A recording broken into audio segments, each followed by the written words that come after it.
Bab 4850, menelepon seseorang. Li Chunfeng sedang bertarung dengan hantu tua berjubah merah. Keduanya sangat cepat. Pada saat yang sama, kekuatan yang mengerikan membuat Wu Wanglen menjadi ilusi. Banyak kultivator lainnya, melihat pertarungan antara keduanya, semuanya memasang ekspresi sangat serius, seolah-olah tempat yang tidak penting ini bisa runtuh kapan saja. Li Tua, biarkan aku membantumu. Melihat ini, Nan Batian memutuskan untuk membantu Li Chunfeng.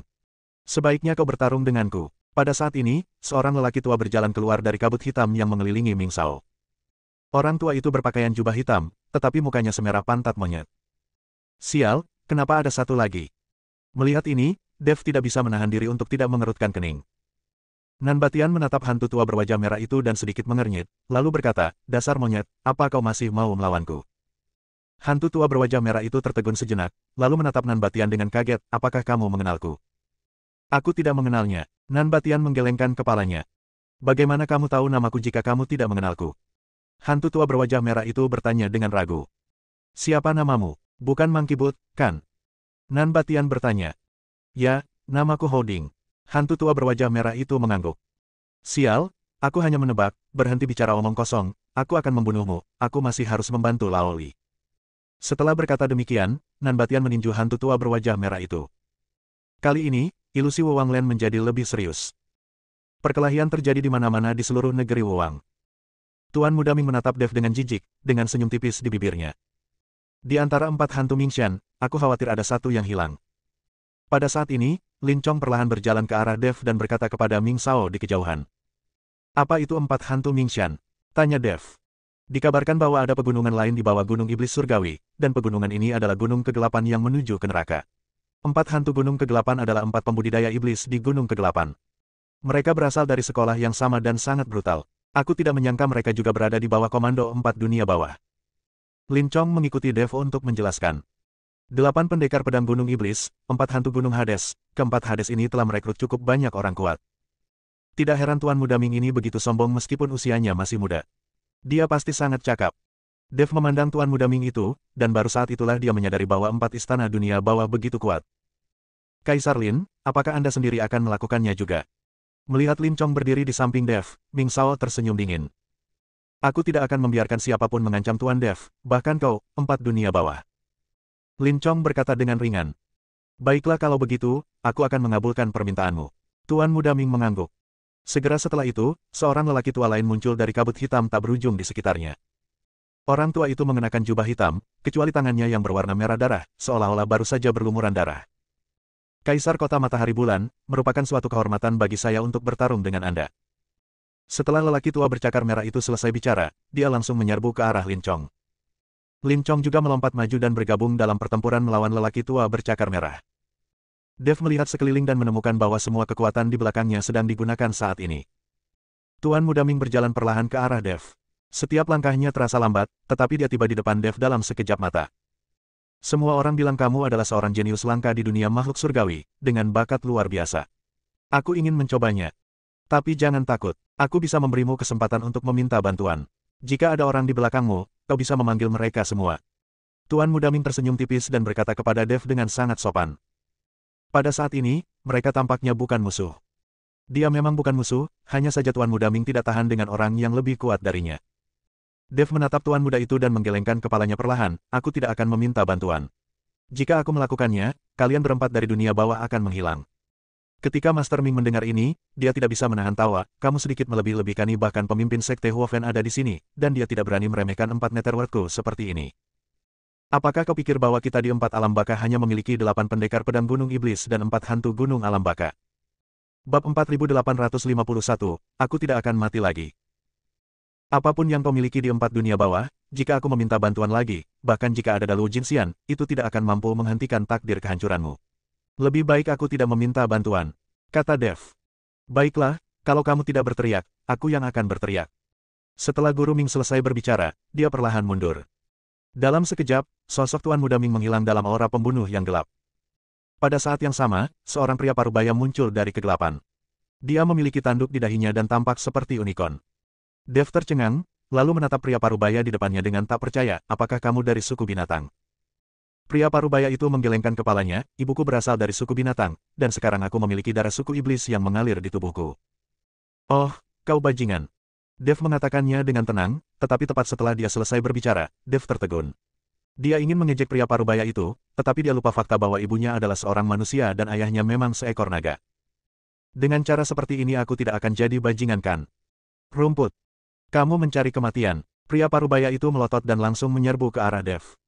Melihat ini, Dev tidak berani ceroboh sama sekali. Dia mengayunkan pedang pembunuh naga di tangannya dan pedang itu berubah menjadi cahaya pedang. Ledakan.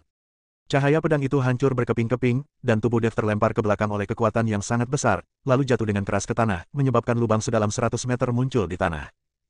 Pergilah ke neraka. Pria parubaya itu berteriak dengan marah, lalu telapak tangan besar langsung menembus kabut hitam, memasuki lubang sedalam 100 meter, dan menghancurkannya ke arah Dev.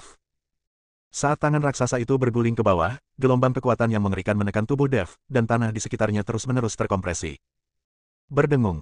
Pada saat itu, suara pedang terdengar dari dasar lubang, diikuti oleh cahaya pedang emas yang melesat ke langit, langsung menembus tangan raksasa itu. Tubuh Dev terbang ke langit, memegang pedang pembunuh naga, melayang di udara. Pedang pembunuh naga memancarkan cahaya redup, dan Dev dikelilingi oleh cahaya kemasan. Tubuh emas yang tidak bisa dihancurkan telah menutupi seluruh tubuh Dev. Pada saat yang sama, kekuatan darah di tubuh Dev terus terpancar, menyebabkan kekosongan di sekitarnya bergetar. Menghadapi orang di depannya, Dev tidak berani ceroboh sama sekali. Meskipun dia bisa bertarung melawan lawan yang levelnya lebih tinggi, kekuatan lawannya jelas tidak mudah untuk dihadapi. Pria parubaya itu meletakkan tangannya di belakang punggungnya dan menatap Dev dengan tenang. Ada tekanan tak terlihat dari tubuhnya yang terus menekan aura Dev. Senior, jika di saat-saat terakhir aku tidak dapat bertahan, aku masih harus bergantung padamu. Dev berkata pada Raja Iblis Cion. Apapun yang terjadi, kau bisa menghadapi sampah kecil ini sendiri. Mengenai pria sok penting bernama Ming Sao itu, aku cukup menyukainya. Aku akan menghadapinya saat waktunya tiba. Aku ingin dia tahu bahwa semakin dia berpura-pura hebat, semakin cepat dia akan mati. Kata Raja Iblis Awan Merah. Dev bingung. Apa artinya ini? Akhir-akhir ini aku senang pamer. Apakah itu berarti saya akan segera mati? Jika kau tidak peduli padaku, kau tidak akan bisa melarikan diri jika aku mati. Kata Dev. Pada saat yang sama, kekuatan darah di tubuh Dev terus terpancar, menyebabkan kekosongan di sekitarnya bergetar. Menghadapi orang di depannya, Dev tidak berani ceroboh sama sekali. Meskipun dia bisa bertarung melawan lawan yang levelnya lebih tinggi, kekuatan lawannya jelas tidak mudah untuk dihadapi. Pria parubaya itu meletakkan tangannya di belakang punggungnya dan menatap Dev dengan tenang. Ada tekanan tak terlihat dari tubuhnya yang terus menekan aura Dev. Senior, jika di saat-saat terakhir aku tidak dapat bertahan, aku masih harus bergantung padamu. Dev berkata pada Raja Iblis Cion. Apapun yang terjadi, kau bisa menghadapi sampah kecil ini sendiri. Mengenai pria sok penting bernama Ming Sao itu, aku cukup menyukainya. Aku akan menghadapinya saat waktunya tiba. Aku ingin dia tahu bahwa semakin dia berpura-pura hebat, semakin cepat dia akan mati. Kata Raja Iblis Awan Merah. Dev bingung, apa artinya ini?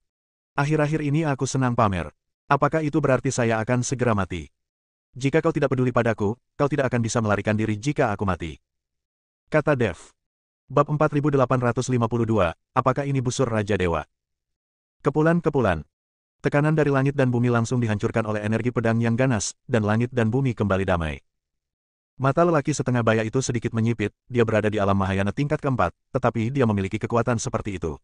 Dia pasti sangat mampu. Kamu belum melihat semua kemampuanku. Dev diucapkan dengan nada meremehkan. Brengsek, kau pura-pura keren saja. Pria parubaya itu mengumpat dengan marah, lalu melayangkan pukulan. Namun, setelah melayangkan pukulan, wajah lelaki parubaya itu sedikit berubah, dan dia segera berbalik melihat ke arah Tuan Muda Ming. Sepertinya dia takut kalau ucapan sok penting tadi akan menyinggung Tuan Muda Ming. Melihat Tuan Muda Ming mengabaikannya, pria parubaya itu menghela napas lega. Setelah pukulan ini, Dev hanya merasakan area sekelilingnya langsung terkompresi, dan roh-roh jahat yang mengerikan menyerbu ke arahnya bagaikan ombak. Pada saat ini, Dev tampaknya berada di tengah badai, membiarkan gelombang besar yang tak terhitung jumlahnya menghantam tubuhnya. Ombak besar ini begitu kuat hingga dapat mencabik-cabik Dave kita kapan saja. Tubuh emas Dev yang tidak bisa dihancurkan memancarkan cahaya kemasan, menahan kekuatan ini. Sepertinya kita harus menggunakan senjata pembunuh kita. Dev menyimpan pedang pembunuh naga, busur Raja Dewa muncul di tangannya.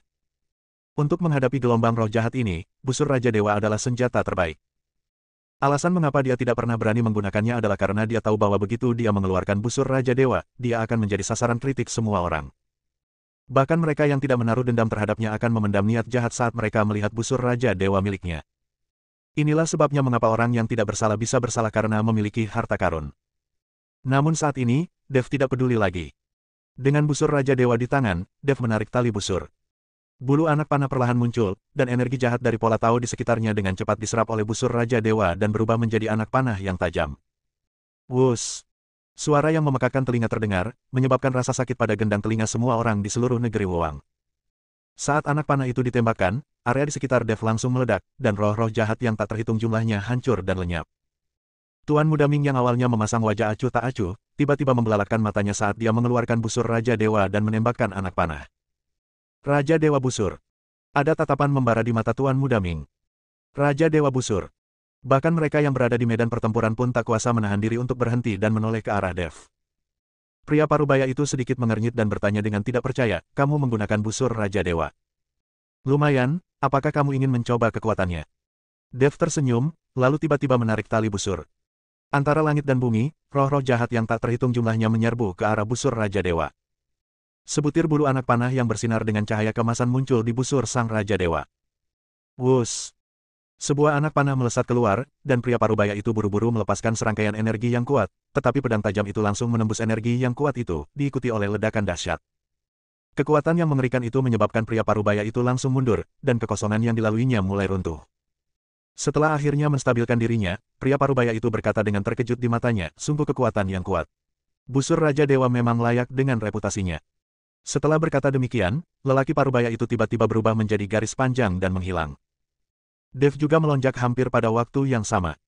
Mau lari, menghunus busurnya dan melepaskan anak panah, lalu anak panah itu melesat ke arah lelaki setengah baya itu. Pria parubaya itu meninju keluar satu demi satu ki pelindung, dan bulu anak panah bertabrakan dengan ki, menyebabkan seluruh daratan Wuwang runtuh perlahan.